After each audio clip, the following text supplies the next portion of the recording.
श्री राधा। तो अब सुनो थोड़ा आगे 16वां अध्याय का आपको भाव सुनाता हूँ। देखो, एक अभय शब्द है कि भगवान का भरोसे जो होता है वो निर्भय हो जाता है। सनातन धर्म की क्या शक्ति है, क्या सामर्थ्य है। एक छोटे से बाल भक्त प्रहलाद ने सिद्ध करके दिखा दिया। क्या? त्रिलोक विजयी हिरण्यकशिपु और उस सत्यनिष्ठ, उस भगवत निष्ठ, भगवत नाम निष्ठ, भगवत विश्वासी बाल भक्तराज प्रेमी भक्त प्रहलाद का बाल भी बांका नहीं कर सकता। ये है सनातन धर्म को मानने वाले की शक्ति। बोलो कृष्ण कन्हैया लाल की जय, भक्तवत्सल गोपाल की। तो पहला लक्षण है, अभी हुई है। अच्छा, तो मना कर रहे हैं, थोड़ा कम कर कहते कोई चला गया, थोड़ा कम कर दिया। वहां तक जारी है क्या? तो पवित्रता होगी। हमारे यहाँ तो उत्सव मनाते हैं भाई, कोई चला जाता तो भजन कीर्तन हम तो झूम के करते क्या। हाँ ठीक है, राधे राधे। वहां तक आवाज जा रही तो पवित्रता हो रही। बताओ, अब उल्टी खोपड़ी है लोगों। भजन कीर्तन मत करो बड़े, वहां तक आवाज ही मत जान। वाह वाह, बोलो गिरधर गोपाल की नारायण नारायण। तो ध्यान से सुनो। पहला लक्षण है अभयम, दूसरा है सत्व संशुद्धि। सत्व संशुद्धि का मतलब क्या है? सत्व का मतलब यहाँ अंतःकरण का वाचक। सत्व, सत्व मानी अंतःकरण। संशुद्धि भली प्रकार से शुद्धि। सत्संगी व्यक्ति का हृदय निर्मल हो जाता है। दैवी संपत्ति का दूसरा लक्षण है रंजीत सिंह जी, हृदय की निर्मलता, सत्व संशुद्धि। पहला लक्षण है निर्भयता, दूसरा हृदय की निर्मलता, सत्व संशुद्धि।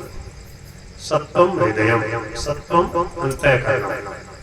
एक तो सत्वगुण का लक्षण, एक सत्व का मतलब यहाँ हृदय। तो हृदय निर्मल हो जाता है सत्संग करने से। इसको कुड़काओ मत, जब कीर्तन करते थे थोड़ा दूर कर दो माइक माइक। बोलो गिरधर गोपाल की। ज्ञान योग व्यवस्थित। तीसरा लक्षण है ज्ञान में दृढ़ता, बुद्धि में विवेक जागृत हो जाता सत्संग करने से। सत सुधरई सत्संग सुधार हो जाता है, सही बात समझ में आ जाती है। सही बात समझ में आ जाती है, बुद्धि निर्मल हो जाती है। निर्मल बुद्धि कैसी होती है?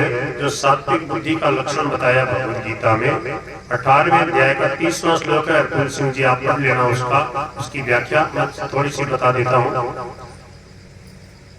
कि जो प्रवृत्ति को और निवृत्ति को, प्रवृत्तिम च निवृत्तिम च, कार्य कार्य कार्य और अकार्य, क्या करने योग्य है और क्या करने योग्य नहीं, भय और अभय, किसमें भय है और किसमें निर्भयता। बुरे कर्म करेंगे, छूट कपट बेईमानी का आश्रय लेंगे तो उसमें भय भय, बंधन ही बंधन। और निर्भयता है भगवान की शरणागति में, भगवान के नाम में, भजन में, भगवत विश्वास में। इस बात को जो ठीक से जान करके और निर्भयता का रास्ता चुनती है वो सात्विक बुद्धि है। जो कर्तव्य का पथ चुनती है वो सात्विक बुद्धि है। जो काम करना चाहिए उसमें लगती है और जो नहीं करना चाहिए उससे जो हटाती है वो सात्विक बुद्धि है। मतलब उसका दिमाग ठीक है। बुद्धि का मतलब दिमाग, दिल और दिमाग कहते हैं ना, मन मस्तिष्क का दिल दिमाग का।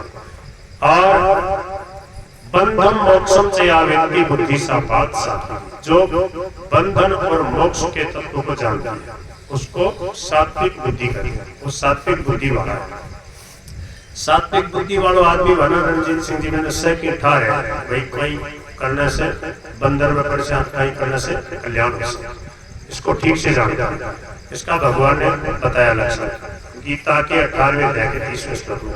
तो सत्व संशुद्धि, अंतःकरण निर्मल, हृदय निर्मल हो गया और ज्ञान योग व्यवस्थित, बुद्धि निर्मल हो गई। बुद्धि में विवेक प्रकट हो जाता है, कर्तव्य अकर्तव्य का विवेक हो जाता है। सबसे पहले स्वयं जो है निर्भय हो गया, अभयम सत्व संशुद्धि ज्ञान व्यवस्थित दान।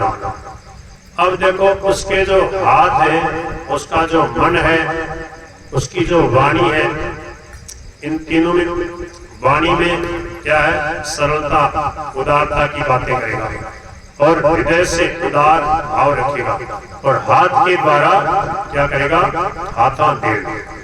क्या कहा नानक दास जी ने, 5 साधन कौन से, चंगे साधन कौन से, 5